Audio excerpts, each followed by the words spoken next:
Hello, beautiful people, and welcome back to another episode of the Extrospective podcast with your host, Zach Villeneuve. Now, today I'm back with a solo episode, which is long overdue. The last episode I did, it was just me, the camera, the lights, and the microphone, was June 2023. So, what's that, like nearly a year ago? Like 8 months ago? And there's a lot of reasons for that. And I hope that in this episode, I'm able to unpack a little bit about what's happened in my life since last picking up the camera in this way and the episodes that have been recorded in the meantime. Because, of course, the podcast continued June through July, through August, through September. And then there was a pause from September to January. And I think it's only right that I take this episode to explain some of those things and some of the work that God has been doing in my life, but ultimately how my life has changed between around June and now, I suppose. And hopefully more content like this in the future moving forward, although I can't promise. And I must say, God willing, preceding everything. So before I crack on to talking about one lesson from each of the episodes that I've recorded in the last 10 episodes, because to be honest, it's going to take a little bit of time to kind of look at them. And I haven't pre-looked at these or pre-recorded or made any notes. I'm just going to literally sit down now with Zencaster, which is the recording software I use for podcasting, on one side with a little box of me that I can see. And then on the right-hand side, looking at Spotify with my podcast open. And so a brief overview of what's happened in my life, which I don't really think I can go too much into detail without spending about an hour and a half talking about it. But essentially, what's changed between then and now is I finished my work with the Office for National Statistics and I came back to uni to complete my final year. But instead of going back to Surrey, which is where I was studying before, and people who have potentially followed me for a while would have known that that's where I was making my YouTube vlogs. You can probably find them on the channel if you're watching on YouTube from 2021. But essentially, to go back and finish my politics and economics degree, didn't actually end up going back to Surrey, and I'm living in Bournemouth. But I'm not living in Bournemouth with my family. I'm actually living with a group of men from church in their 20s. And it's a long, long story, but essentially, a number of things have fallen into place. God really changed my life through Bible study and community in the summer, which is why podcasts potentially became a little more sparse, although I was still recording and posting them. And then coming into September, I moved in with them, started my final year, did some freelancing work, had a few other responsibilities on the side. And the podcast just slid and slid and slid in the priority list.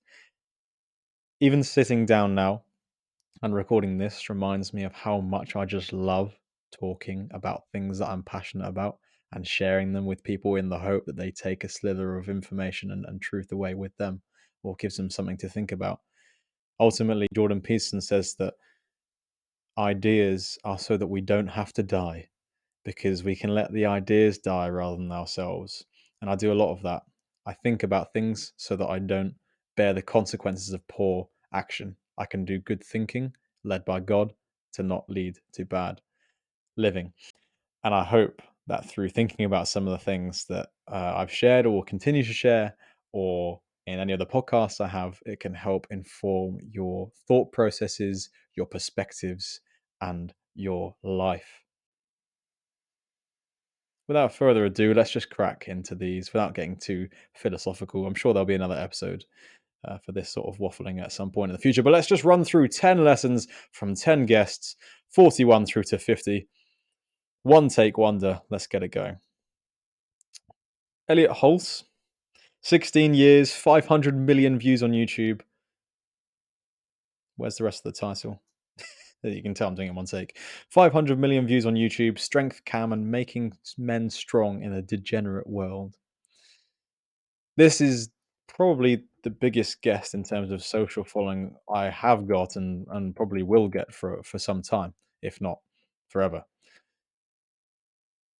Elliot Hulse is one of those names which, if you've been around on YouTube for long enough, you would have come across him. Elliot is massive in the self-development space.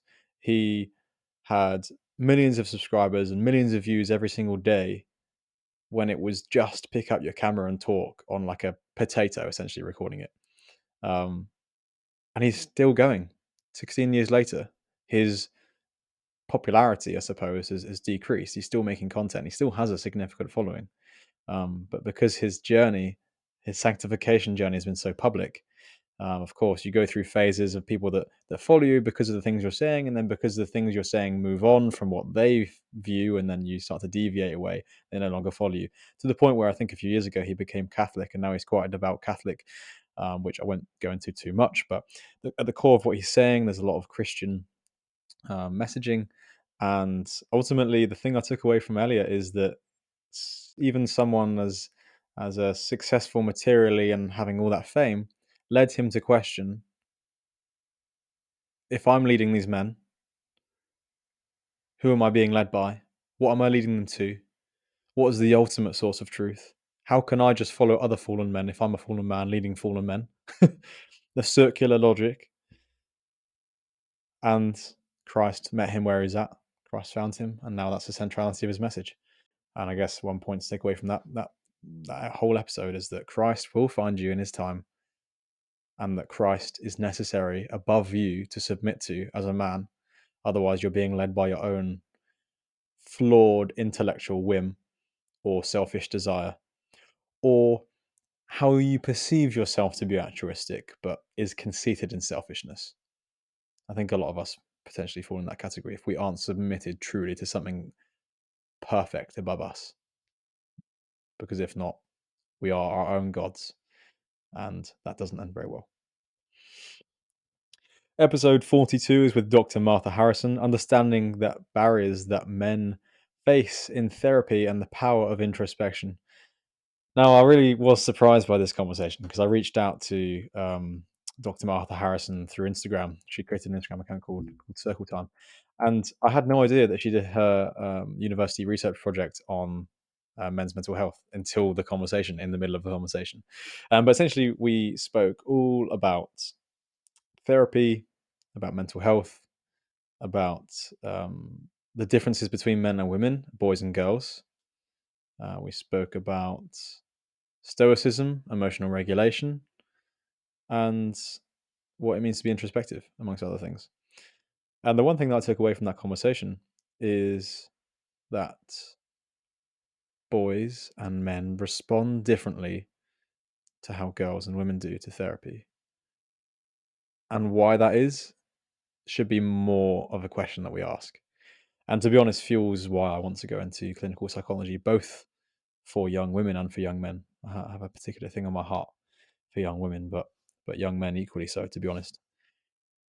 And not to make it too much about my own desires that have been placed in my heart about the future, the conversation fundamentally taught me that we need to do a better job of understanding the psyche of young men.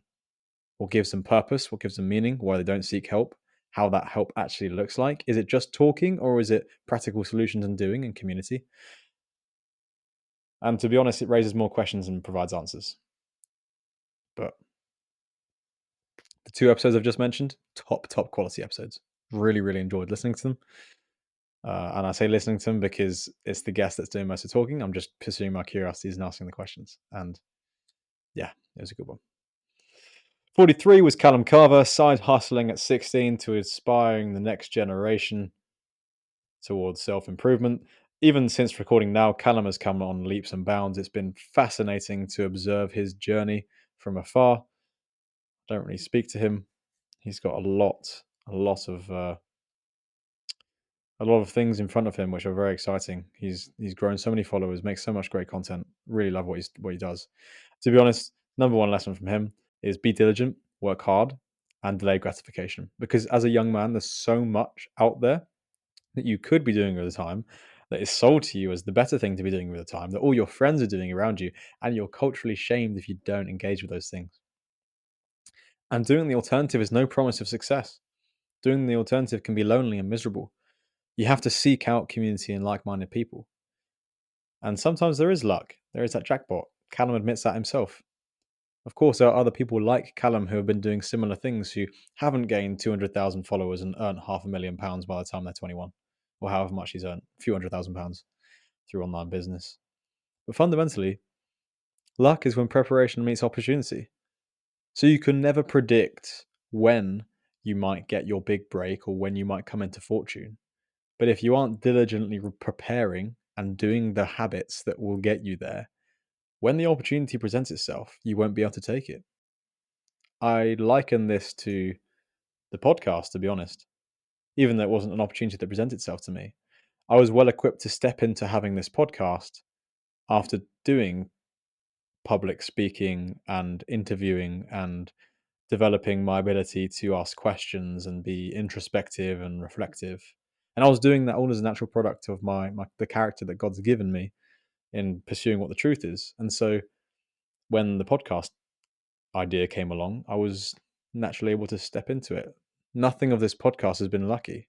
It's been a result of hard work and God's sovereign hand allowing me to step into this. He's made the way. Episode 44, the best episode in terms of metrics on my channel on Spotify. Adam Lane Smith, childhood attachment, the secret to fixing your dating and relationship problems. So many people have said so many great things about this episode, and I'd love to get Adam Lane Smith back onto the episode at some point because he's an endless font of wisdom. Adam Lane Smith talks about how when we are younger, the ways in which we give and receive love and attention and respect and regulate our emotions through our parents and through our peers, and how we're taught to deal with emotions ultimately can explain a lot of the ways in which we find ourselves attracted to people now and drawn to people now, and how we regulate ourselves. And of course, there's neuroplasticity, and there's the work that the Lord can do through that to bring someone to a place of grounding in who they are and identity and moving through some of these things and developing secure attachment. Fundamentally, from my perspective, secure attachment in their secure and steadfast relationship with God. But as Adam says it, unfortunately, if you don't develop the self-awareness, then you'll be selecting for the same toxic people over and over again without realizing it. And you'll say they're the toxic ones. And they may well be the toxic ones, but you're also selecting for them in your own blinded toxicity. And so, I won't go into the detail of it. This episode was particularly fascinating for me, probably one of the most interesting episodes I've done, because I want to go into clinical psychology and I want to understand these things more. And so to be able to pick Adam's brains for an hour and a half was such a privilege. And I really, really do thank the Lord for making a way for this conversation. And yeah, please do go and check that out, because if you're struggling with relationships, I'm not just talking romantic. I'm talking about your friendships, relationship with your parents. If you're fortunate to have grandparents or parents still around, um, any human relationship where there is any conflict potential or communicating of needs and any emotions involved, which is every single one, chances are that could be improved by doing some self-reflection based on the way that you grew up. And Adam Lane Smith provides some of the tools and some of the insights into that. 45, John Hamilton, pro gamer turned entrepreneur, how to level up your life. John's someone I think I came across through a couple of my friends in podcasting, who are Scottish. And John is also Scottish, and I think I just came across him through that. And to be honest, I really like John's approach. It's really unique insight to me, how he was a professional Call of Duty player and how he's transferred gaming to real life. Because I think there is a lot of gamification in real life, especially with self-development. A lot of that mentality of being diligent, doing the boring work consistently when no one else wants to, knowing when to take risk, take opportunity. That's all present in the online world as well. There's a game that I used to play called RuneScape, and that would be very, very repetitive, and you'd be grinding, and it would teach you delayed gratification. It would teach you how to work with others. It would teach you the correct way of earning dopamine, which is through hard work, not instant reward for not doing anything. And so, even with his 4 a.m. power days, John taught me actually we can learn a lot from the way in which our psychology is drawn to gaming, and how we can take some of the lessons, and actually we should apply that to real life. And if you're a young person listening to this now and you spend a lot of time gaming, there's a reason why you're interested in those games, because you see yourself as the hero in the story, and you see yourself as developing meaning and a story and a journey, and you see yourself evolving and getting somewhere and leveling up, and that's satisfying. That unlocks something in you. but it's for pixels. It's meaningless. You can do that in real life as well. In fact, real life will give you so much more meaning and purpose because it's tangible, physical, and doesn't go away when you turn the laptop off. It comes alive when you turn the laptop off. So yeah, just something to think about. And I guess everything in moderation. I don't really game too much. I think I probably game for 1 hour per month, maybe 1 hour every 2 weeks at the most. And it's never on my own. It's always with other people, like my housemates. We'll play some FIFA every now and again, maybe a couple games, something like that. Episode 46 is Darren Lee, Bodybuilding, Business and Bali, the relentless pursuit of world domination. Again, even now, because it was quite a while ago, it's crazy to read back some of these titles and these episodes. That was in August we recorded. This is probably going out in March, or yeah, probably in March. And Darren, man, he's come on so far since we recorded. When we recorded, it was right in the kind of upwards curve of his podcast and his podcast agency, and that's could just continue to exponentially rise. He's had some incredible guests on his podcast, and his business is going from strength to strength, signing clients for tens of thousands of pounds per month on retainers for his podcast agency. And it's really inspiring.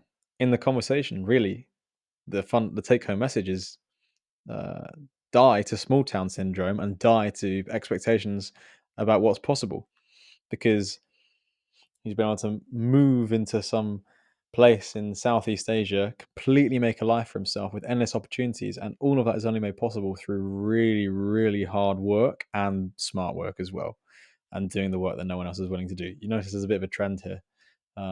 He's really run himself into the ground, and there's fruits of that. He talked about the relationship between bodybuilding and business. He talked about doing the work when you don't feel like it and continuing. And yeah, it was as a podcaster, you appreciate being on a podcast insofar as he was a good orator. He was good at speaking. He communicated his points well, and that really comes across in the episode, and you can really take something home from it. We're rattling through these, but probably because I'm recording this at the same time as have just recorded with David Hammond. If you haven't listened to that, then go and check it out. But we're well into the evening now, and I'm getting very tired. Episode 47, Vicky Boyton Lee, previous Shell executive, speaks out on climate change, the business case for sustainability. Now, I have to disclose something. I didn't reach out to Vicky. This episode was arranged by someone working on behalf of Vicky who reached out to me. And they also reached out to me with a number of other potential guests and the offer of potential money for hosting people on my podcast. But I didn't want to only have someone on because I was paid. The podcast the podcast has and will remain a passion project that will not be compromised on its integrity. And I think it's quite important when I receive the offer to check my heart, understand why I do this. I think the podcast is fundamentally about pursuing my curiosity, and I don't want that ever to be impaired by feeling like I'm having to do something for a paycheck. I'm never going to spin a narrative because my hands are tied. And sometimes in life, that means you have to miss out on the thing that you want in the short term, but ultimately, you don't want to compromise on your character in the long run because you won't be able to trust yourself, and so will no one else. And one day there'll be a big decision that you have to make. And if you're full of lies, you've never been able to trust yourself. Yeah, all the best with that. I know that's pretty much like quoting Jordan Peterson, but it's true. Anyway, the episode was really interesting. So yeah, essentially, I wasn't paid to do it, and I said no to the other people that were suggested, but purely because actually I was quite interested in what Vicky's story was and what she did. I said, yeah, I'd love to record. I don't need any money for it, but I'd love to ask some questions, especially as someone who was a vegan for a long time.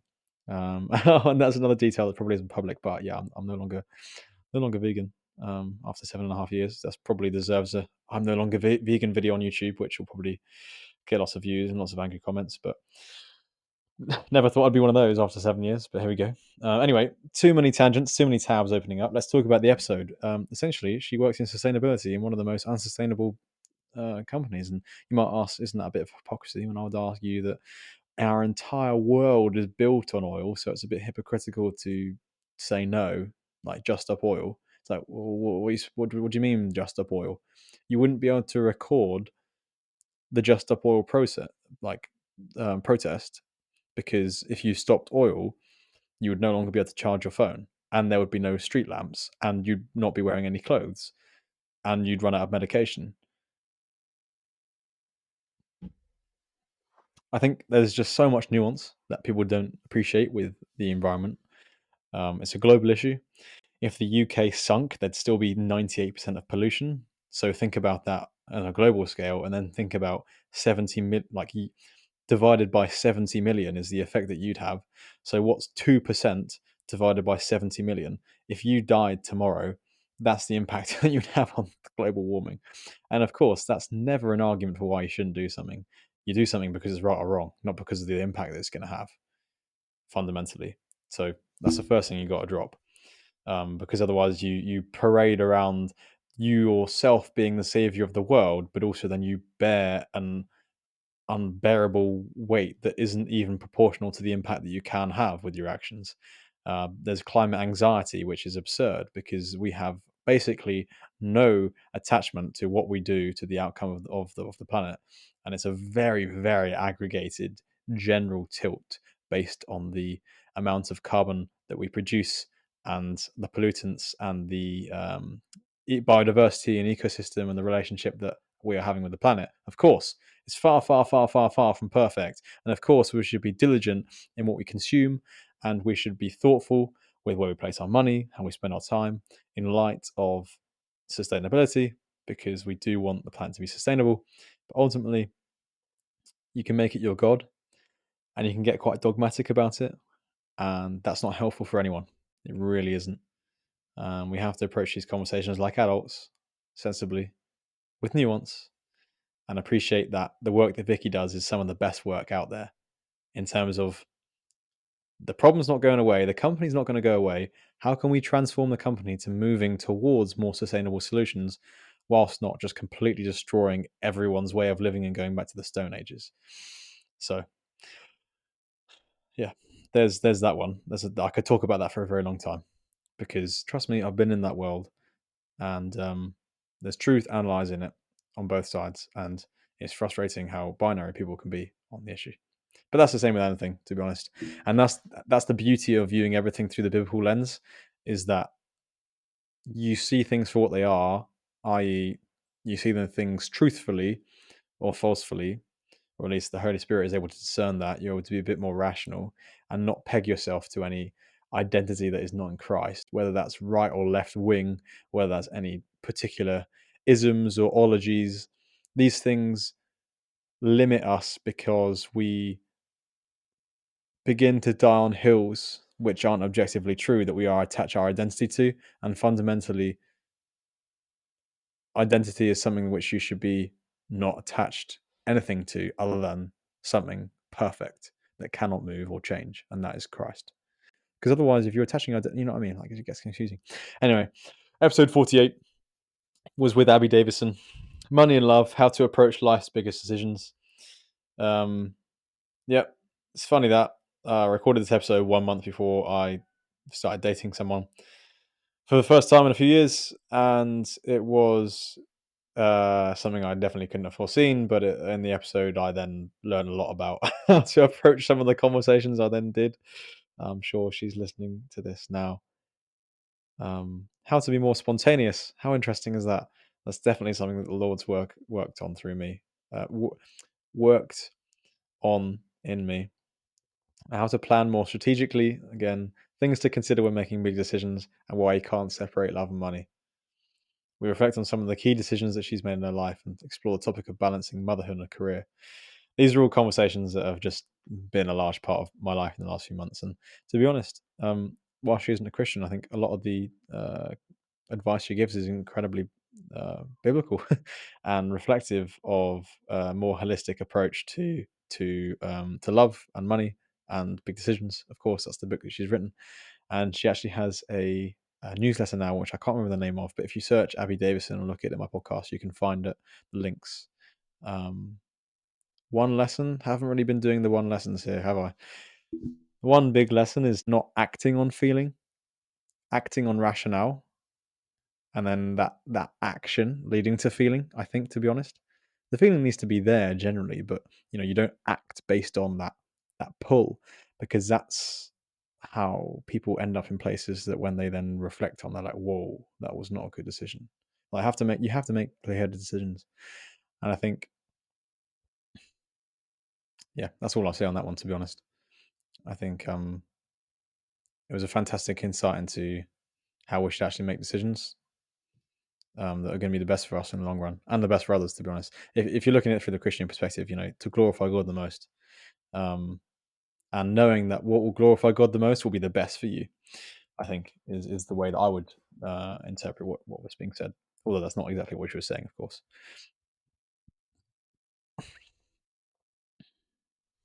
Then we had a little bit of a break between September and January, as I mentioned. But we were back with a bang with 2 in-person podcasts, 49 and 50, which were fantastic, as Tom Bryant would say. And so episode 49 was with Tom Bryant, who can probably hear my voice right now, as he's one of my housemates. Jesus saved me from addiction, crime, and suicide.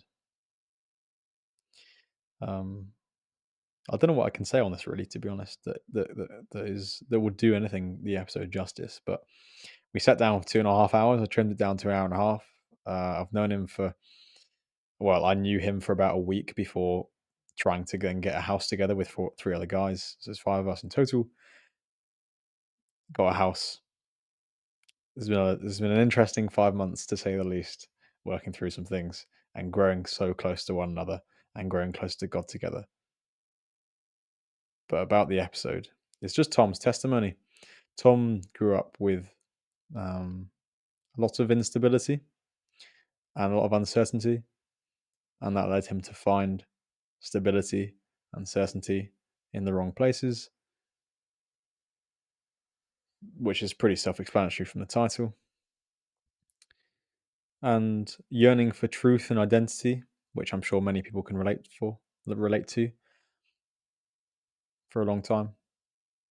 But ultimately, Christ found him 4 years ago. In his search for truth, Christ met him where he's at. And one lesson from that, if I'm going to extrapolate from Tom's life, one lesson from you to take away, which is incredible, like, it just cheapening someone's entire life journey to, like, here's one little tip.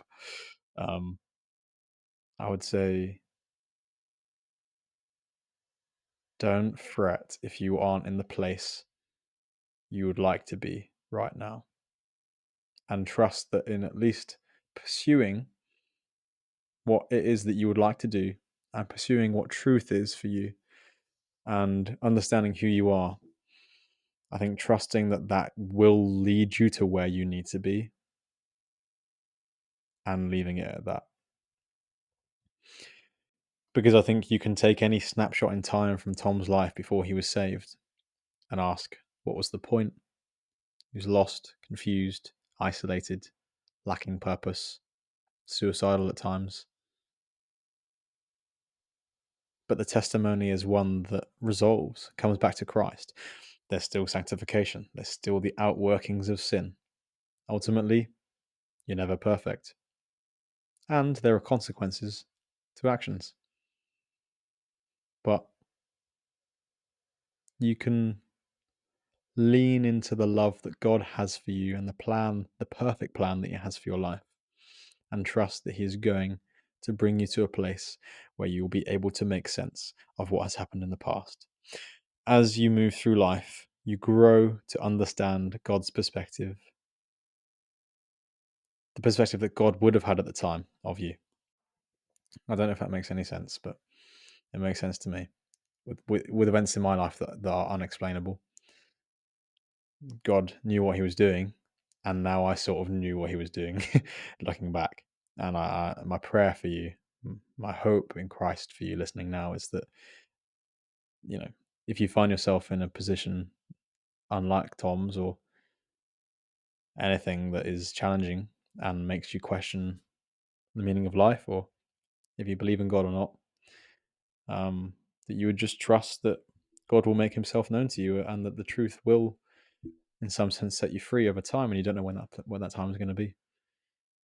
But all I would do is implore you to listen to the episode and listen to what Tom has to say about who Jesus is and what he's done for him, and take it seriously, because every testimony is yet unique, but the core of it being the gospel is something that I can 100% relate to. And yeah, again, podcast for another time. It isn't about me.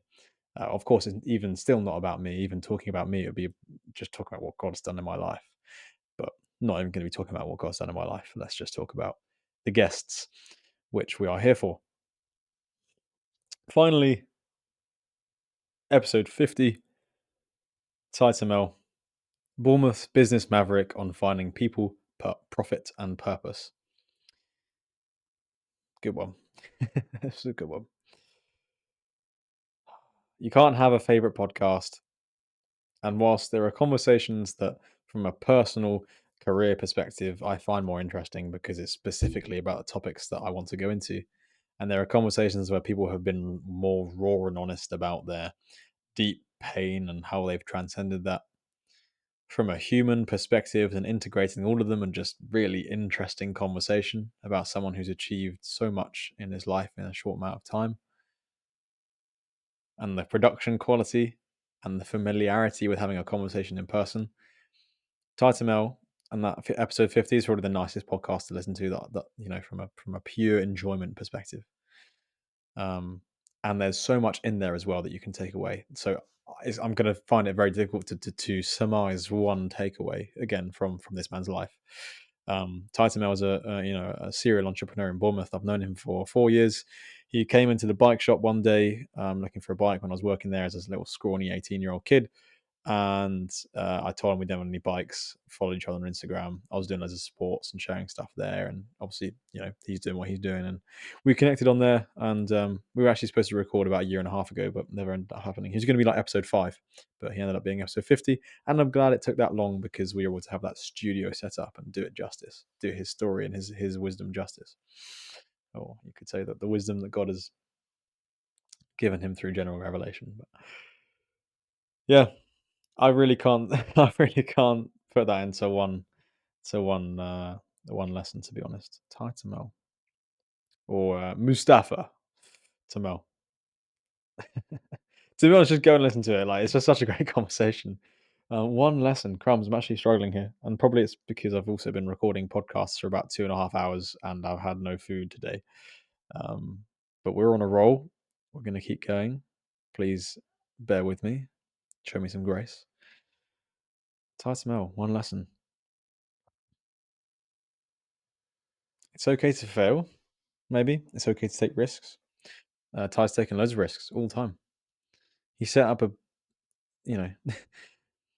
he literally did the biggest renovation and building work to a nightclub 2 months before nightclubs were shut for a year, and then had no support, pretty much no support from government or council. Furlough, business grants and loans, sure, but nowhere near enough to offset cost and lost income and stress, right? Amongst the uncertainty and all of that. And I think that's ultimately what you don't see about someone who is quote unquote successful and a business owner. It's just the amount of risk they have to bear. And you don't, in terms of survivorship bias, you don't see the number of people who also do that and fail. And I think Ty's resilience through that, ironically, one of his, he had a podcast before the current one called Journeys of Resilience. And I think that's the journey of every entrepreneur. Ty's story is one of resilience, from growing up with nothing, literally nothing. Like his dad owned a burger van, to seeking opportunity, trial and error, trial and error, trial and error, rapidly learning, rapidly failing, rapidly learning, being resilient to risk, setting up many businesses, failing many businesses, businesses going well, businesses not going well, that leads you to a place of some things stick, and they stick really well, and you work really hard at it. You surround yourself with the right people, you take the right moves at the right time, and you're rewarded for your diligence and hard work. There's a health cost, there's a relationship cost, sometimes there's an integrity cost, as he described in the podcast, having to not always be really who he is online so that he can get into the right rooms to have the right conversations. Well, to be honest, whether that's a lack of integrity, I don't know if I fully agree, because there are just some things that you would withhold that aren't necessarily lying, but just not telling the truth always. Like, I'm not going to publicly espouse my views on really controversial topics all the time, because that's just going to get me in unnecessary heat. So there's wisdom in that. So perhaps not a lack of integrity, but a seeming lack of integrity when you are saying one thing and kind of being mysterious online, and actually, you think the other. But um, the conversation goes off on all sorts of directions, and we even end up talking about theology and philosophy for about half an hour, and I love it. That's my bread and butter. God's placed a burning fire within my heart about those kind of topics for him to really wrestle with and debate and make sense of, why he's made us the way we are, why he's made the world the way it is. And Tyler's really curious about that, and I really respect that. It was a really respectful conversation. There's probably only one or two moments where I regret saying something, or I could have said something better, but we're always going to have those. It's a journey of sanctification, and ultimately, God's going to use that imperfect conversation to bring people close to Him.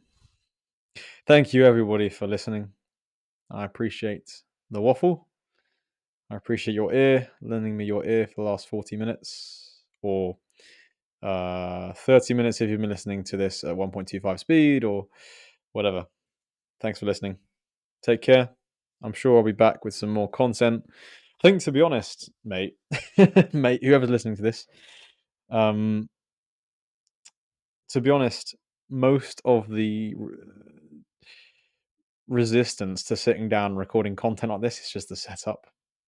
I hate how lazy that is, but when there are layers of resistance and inertia to doing something that you don't really want to do, or you don't always want to do, is the more important thing. Because creativity and making content like this is a discipline as much as it's a passion. When there is inertia, it's very difficult to push through it. I don't know if anyone's ever experienced this, but if you live on your own, or you manage your own clothes washing, and then you wash your clothes and you don't fully put them away, or you leave them in the in the washing machine, or maybe even you've taken some clothes off and you leave them on the floor a little bit. And there are some things like that where you can leave something on the floor and then it becomes part of the floor and it stays there for a week and a half, and you just walk over it every single time you walk past it. Now, at that point, it would take 3 seconds to put it away, or maybe with something more. Maybe your room is a mess.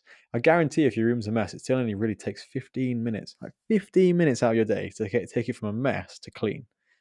But it's the inertia of doing that which withholds you from taking the step, because it's just the thought of entertaining doing that friction to do the thing that you know that you should do but you're not doing.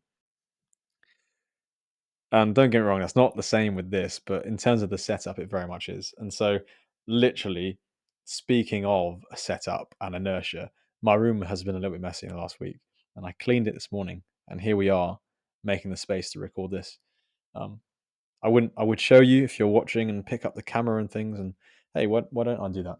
I made a little stand of makeup and not makeup. What is it called? Ah, perfume, I guess.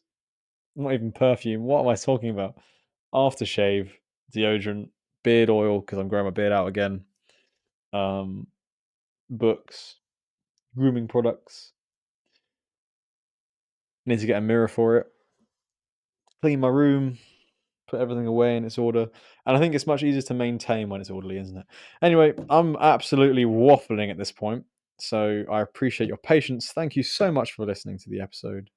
hopefully there's much more of this to come if I keep up with this consistent setup and keep in the discipline. It's not a lack of time. I've had too much time on my hands recently trying to get some work.